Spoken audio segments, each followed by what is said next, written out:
Kirby on the right path and out of trouble. Kirby Canvas Curse for Nintendo DS. Rated E for everyone.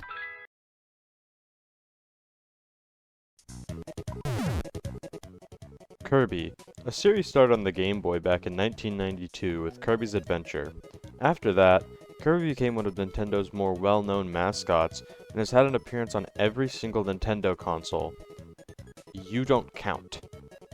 Two of the major consoles Kirby appeared on were the GBA and DS, which were both extremely successful consoles. Kirby had 2 games on the GBA and 4 games on the DS. Since we are mainly talking about mainline Kirby games in this video, I won't be talking about Canvas Curse or Mass Attack, but maybe I can get to those another time. But for now, we have 4 games to cover, starting with Nightmare in Dreamland. Nightmare in Dreamland is a remake of Kirby's Adventure on the Game Boy Advance. The story is that King Dedede has stolen the Star Rod from the Fountain of Dreams. This means that no one is able to dream and get rest. This causes Kirby to jump into action, and the game to begin. There isn't really too much to the game. It drops you into a little hub world where you can access levels along with other extras. Some of these extras include microgames, which have been changed around a bit from the original version. These are just fun little mini-games that you can either play from the main menu or find them in the hub worlds to get things like extra lives for playing them. You can also find warp rooms, which give you quick warps to each of the world's hub worlds, making it easier to go back if you missed anything. Along with these, you can also find museums and arenas, which give you quick access to any copy abilities you might need.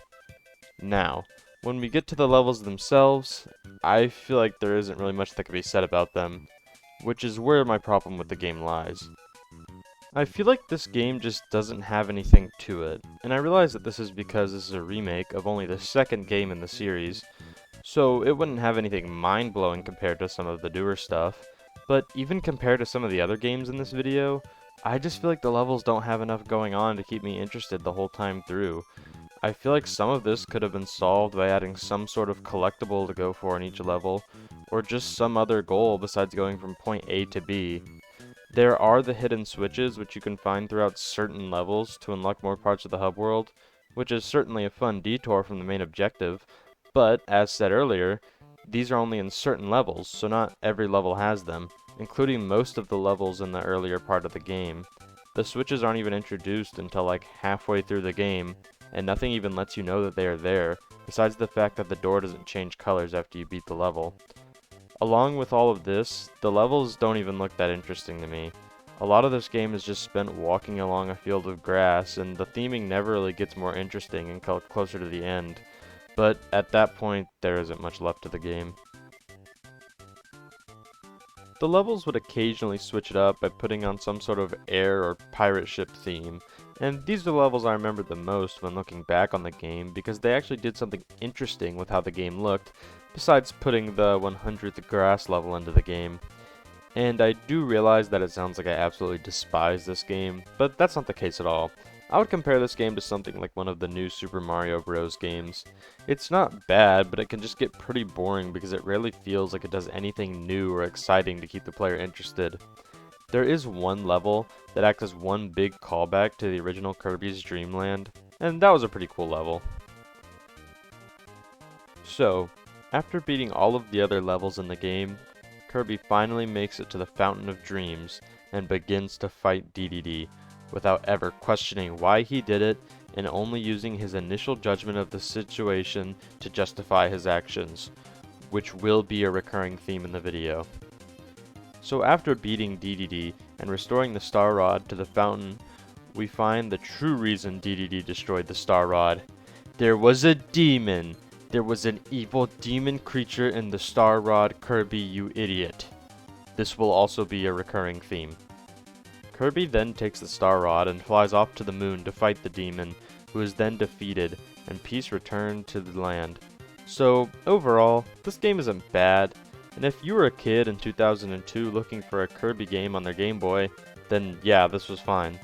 But overall, the game gets pretty boring, and by the time I got close to the end, I was just kinda ready for it to be done.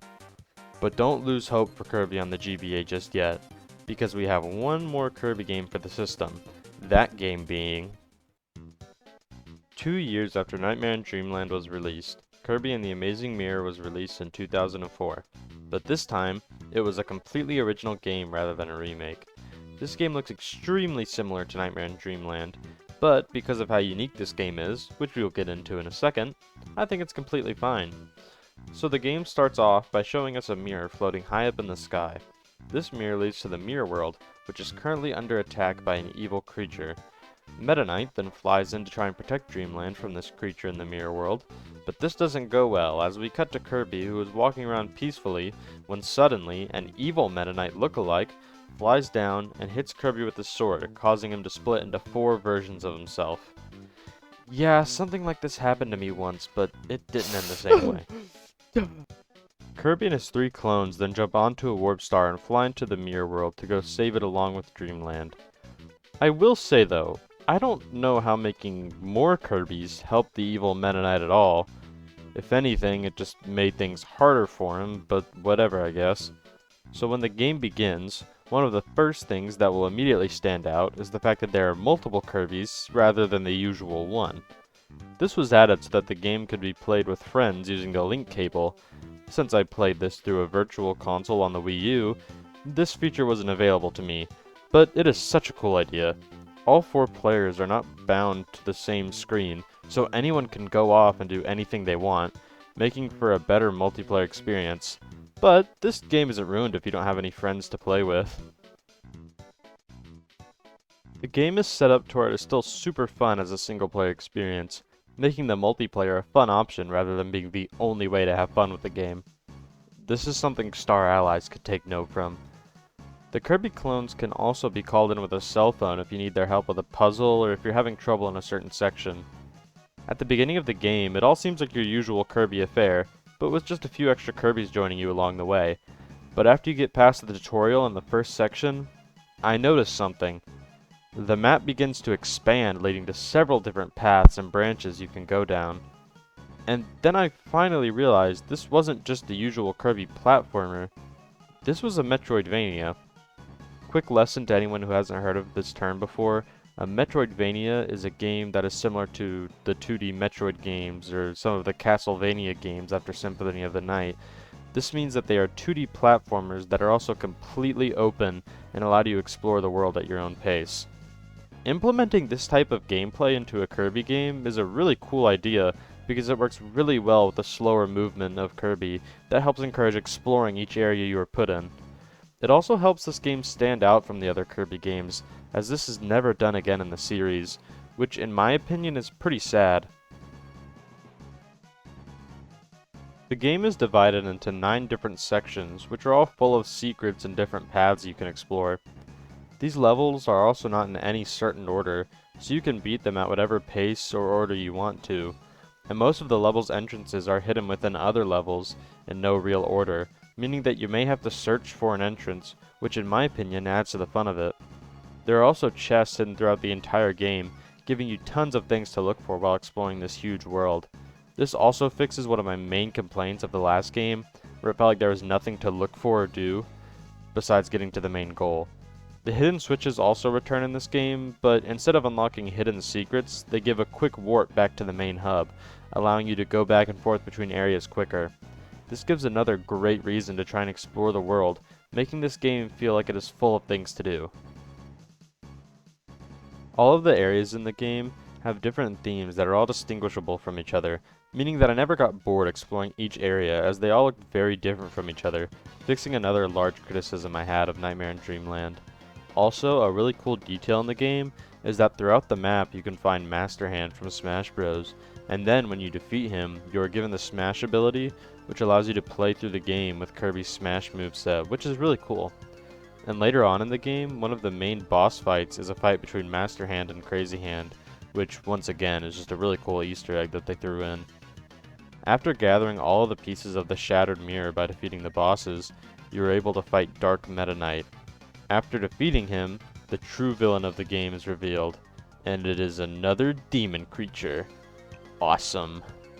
And once you defeat him like 5 times, I don't know why this needed to take so long, he turns into this fiery eyeball thing, and then the last phase of the boss fight is a top-down shooter, and in the middle of the fight, the credits start rolling. So after defeating all 6 phases of the boss fight and sitting through the credits, we get to see Kirby return home with his clones, and Dark Kirby, who I completely forgot to mention, becomes the protector of the Mirror World. So overall, I really enjoyed this game, and totally recommend checking it out. It fixes every problem I had with Nightmare in Dreamland, and then does even more on top of that. But now, we have moved on from the GBA. That's old news. It's time to move to the DS, starting with 2 years after Amazing Mirror and the Nintendo DS launched, Kirby made his jump onto the dual-screen console with the release of Kirby Squeak Squad in 2006. This game drops the Metroidvania style of the last game and reverts back to the usual linear level design we are used to from these games. This game once again looks very similar to the last two, which is starting to make it difficult to tell the difference between these games, but it doesn't look bad. The game begins with Kirby trying to eat a piece of cake, when it is all of a sudden stolen by an unknown figure. This makes Kirby mad, and he immediately assumes it was Dedede, and goes to his castle to beat him up and get his cake back. But surprise surprise, it wasn't Dedede. It was actually the Squeak Squad. I guess Kirby didn't read the title. The Squeak Squad has stolen treasure from all across Dreamland. It is now Kirby's job to go get the treasure and his piece of cake back. The game is set up like your traditional Kirby game, where you need to go from left to right defeating enemies and gaining copy abilities along the way. The game spices things up a little bit by adding collectibles in each level in the form of chests. There are usually around 1 to 3 chests in each level, and they give you something else to do besides just make it to the goal, unlike a Nightmare. But this isn't really special, as games like Dreamland 2 and 64 had already done this, with more interesting levels and gimmicks to go along with them. While Squeak Squad does have some interesting locations, overall the levels just aren't very memorable or exciting, with some being way too short to even be considered full levels. It's just really weird. Some of the levels in this game are super short and have maybe like 1 chest to go for, which makes me feel like the developers just got lazy and pushed these levels in so that all the worlds would have an equal amount of levels. And while I haven't talked about the copy abilities that much in the other games, this game introduces one that is so annoying that I feel like I need to mention it. The metal ability is just so miserable to play with because you move so slow and have to mash the jump button to go up any sort of height. And this would be fine if you could just ignore it, but it is required to get certain chests. But one part of this game that I do really enjoy are the parts where you collect the large treasures that are in most levels, and when you do so, one member of the Squeak Squad will hunt you down. You then have to decide if you want to stay and fight them or rush to the goal before they can catch you. I found these sections of the game the most fun and memorable because it actually changed things up a bit and did something you don't see in many of these games. One of the mechanics of the game I haven't mentioned yet is what they put on the bottom touchscreen. Here we have a view of the inside of Kirby's stomach, which is a little weird. And here you can store health items, copy abilities, and the chests. You only have 5 slots, so you have to try and make sure that you have enough room to bring all of the chests you have collected in the level to the goal.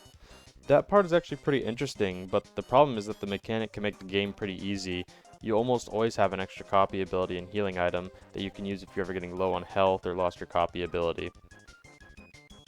This makes levels so much easier than they would have been otherwise, and you can just stock up on these items before a boss, making them a lot easier, and making the game really easy compared to the last 2 I played. So by collecting all 5 of these star seals, which are hidden in certain chests, you can unlock the next world in the game, and eventually make it to the final boss, where the leader of the Squeak Squad has been possessed by something that was hiding in the chest. So you fight him, and oh my goodness, it was an evil demon creature the whole time. How many times are we gonna do this? They didn't even try with this one, it's just a star with an eyeball on it. The boss goes down super easy, I win the game, Kirby gets cake, yippee, and I'm still wondering what happened to the clones from Amazing Mirror. So overall, this game is just pretty meh. I enjoyed it, but I never really see myself going back to it. I can't think of another transition to the next game, so... In 2008, a remake of Kirby Superstar was released called Kirby Superstar Ultra. The original Superstar is often regarded as one of the best in the series, and while I don't really agree with that, it still meant that this remake had a lot to live up to. One thing that I definitely enjoyed about this game right off the bat is the fact that the game does not look identical to Nightmare in Dreamland like the other games have, and goes for a similar yet different look. One of the main things that differentiates this game and the original Superstar from the other Kirby games is the fact that there is not one large campaign, but rather a lot of smaller ones that have different gimmicks and take you through different locations. The game starts off with Spring Breeze, which retells the story of the original Kirby's Dreamland, where King Dedede has stolen all of the food from the residents of Dreamland, and it is Kirby's job to go and get the food back. This mode is about as basic Kirby you can find, but it's also very short and is more there as a tutorial to let you get adjusted to the game and its controls. There isn't really much to say about this mode, so on to the next one, I guess. Dynablade is another pretty basic mode, where the story is that a giant bird is attacking and Kirby has to go stop it. This mode is pretty similar to Spring Breeze, but it's also a bit harder and longer as well, along with there being a world map instead of just automatically teleporting you to the next stage. Once again, there isn't much to say, but that doesn't mean it wasn't fun. It just doesn't come too close to being as cool as some of the later modes. The mode ends with a fight between Kirby and Dynablade. After the fight, we learn that Dynablade was just protecting her babies, and peace is made. The Great Cave Offensive is where the game modes start to become a bit more interesting and challenging. The story is that Kirby falls into a cave. And that's it. The goal in this mode is to make your way out of the cave while collecting as many treasures as possible. I found this mode to be really fun, and if you just run through it, it won't take you long to beat it all. But the fun comes in exploring every nook and cranny of the cave to try and collect all the treasures and try and get more money when you exit the cave. This leads to this mode having a really good replayability because you can replay it over and over again to try and collect more treasures until you collect them all. Some of the treasures are also really cool references to other Nintendo games. This mode is also where I started to find the boss fights to be more challenging and fun compared to the ones in the earlier modes.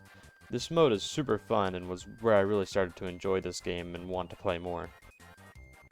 Gourmet Race is a mode where you have to try and race King Dedede to the finish line while also getting a higher score than him by eating more food. This mode is pretty short and isn't super difficult, but you can always try and go back for a better score or time, giving it some more replay value. It's not that great compared to the other modes in this game, but it's still pretty fun and nice to pull out every once in a while. Revenge of Meta Knight is a mode where Meta Knight is flying his new ship, the Halberd, over Dreamland and threatens to take it over. Obviously, Kirby does not like this and tries to stop him. This mode is super cool because it throws you through a bunch of different stages, with a majority of them being on the Halberd, but the twist is that you're under a time limit the entire time, and have to try and take down the ship before it gains too much power. A really funny part of this game is that you can see the crew of the ship slowly beginning to freak out as Kirby destroys more and more of the ship, and watching the crew of a giant warship freak out because this guy is pretty funny to me. There's a cool chase sequence and later boss battle with this mech called Heavy Lobster. There's also a boss battle with the core of the ship where you can't damage it directly, so you have to try and reflect its lasers back at it. This fight is also really fun. And doing all of this within a time limit, under you the whole time, it makes it much more fun, because it just makes everything feel very urgent, even if the timer gives you more time than you really need. And when you finally crash the ship, you have to ride on top of a wheelie to escape the exploding ship while Meta Knight chases you and tries to attack you. This mode is super fun, and also has some really good music, making it one of the most memorable parts of the game. After beating all of the other modes, Milky Way Wishes is unlocked. This is one of the longest modes in the game, and it's the mode most people think of when you mention this game. The story is that the sun and moon are fighting, and as Kirby and the other Dreamland residents are watching, a silly tiny little clown guy called Marx says that the only way to make them stop is to gather the power of the stars and make a wish to the Nova Comet, and I'm sure this will all go swimmingly. One of the main differences between this mode and the others is that rather than getting copy abilities by eating enemies, which is the usual way it works in Kirby games, you instead get copy abilities by finding their essence, which is hidden throughout the different levels. Once you gain a copy ability essence, you can use it whenever you feel like, with unlimited uses. This means that getting power-ups is never really a problem, because once you have one, you can use as many times as you want, which means that many sections are a lot easier because of this, but it also means that you may not have the right power-up at the right time. This encourages you to explore each level, giving more fun incentive to those who want to try and get everything. Even with unlimited power-ups, I still found some of the sections of this mode to be more challenging than other modes, which was nice. Also, a lot of the level themes are reused from other modes, which you would think would cause them to get repetitive, but since they are also different, it is able to make each level feel new and exciting. Many of the bosses are also reused from other modes, but they are harder versions of them, and I even had a bit of trouble beating some of them. The mode all culminates when you gather all of the star power, and right when Kirby's about to make his wish, Marx pushes you away and wishes to get the power to take over Dreamland, turning him into our 4th demon creature this episode. That's a new record, baby! Woo! Kirby then reuses the power of the stars to turn the game into a shooter and blows up Nova. Then, you get a pretty cool boss fight with Marx, and then it ends. This mode is really fun and feels a lot more like a full game than the others do. There's only one more mode that I enjoyed better than this one, which we'll get to in a little bit. But for now, we have Revenge of the King, which is kind of like a much harder version of Spring Breeze. A lot of the colors and sprites have been changed up to give this mode its own distinctive look. A lot of the enemies have new sprites which all look really nice. Later on in this mode, it brings back the shooter section from Milky Way Wishes, and there's a really cool boss fight in that level. The end of this mode has the first masked DDD boss fight in the series, which is awesome because every time we get a new masked DDD boss fight, we also get an even better version of his theme to go with it. This is another really fun mode, but there isn't really much to say about it, so on to the next one. The next mode is the Arena. This mode lets you fight every single boss in the game in one run. This mode is pretty challenging and really puts your skills to the test. You also get to use a rest area between each fight, and you have a limited amount of health items you can use throughout the run. Not much to this mode, but it's really fun and pretty hard as well. Now this next mode has to be my favorite in the whole game. It's called Meta Nightmare Ultra, and in this mode you get to play as Meta Knight and go through shorter versions of all the main modes in the game. Getting to play as Meta Knight at all is super cool, and in this mode he feels amazing to play as. Your goal is to get through each of the 5 levels based off of other modes in the game as fast as possible, and this is further emphasized by how quick Meta Knight moves, which feels very satisfying to control. Since Meta Knight can't use copy abilities, he instead has his own abilities on the touchscreen that are activated by gathering enough points by defeating enemies that can either heal you, summon an ally to help, or perform a powerful attack. This mode also has a lot of its own cutscenes changed up to incorporate Meta Knight, which is a cool touch. In the final level of the game, where you would usually fight Marx, there's a completely new final boss called Galactonite, and it's definitely my favorite boss fight in the entire game. It's very fast and frantic, which always makes a boss more fun in my opinion. This is definitely my favorite mode in the game and was super fun to play through. Helper to Hero is basically just another version of the Arena, but instead of playing as Kirby, you play as one of your helpers, which are the little guys you've been seeing following around Kirby in this game. I think I would have preferred it if you just played through the stages of the game like in Meta Nightmare, rather than just fighting bosses, kind of like the mode in Star Allies, but it's fun and I still like that it's here. So overall, Superstar Ultra is probably one of the best games in this video because of the sheer amount of stuff there is to do, along with how fun the game is to play. The game also introduces a lot of things that are still prevalent to the series today, like Galactonite and Masked DDD. All of this makes this game a super fun experience, and I would even say that it is better than the original game it is based off of. Well, after all of those Kirby games, I think I took in all of the bright colors and cheerful music I can handle, so I'm gonna go sit in my closet with the lights off.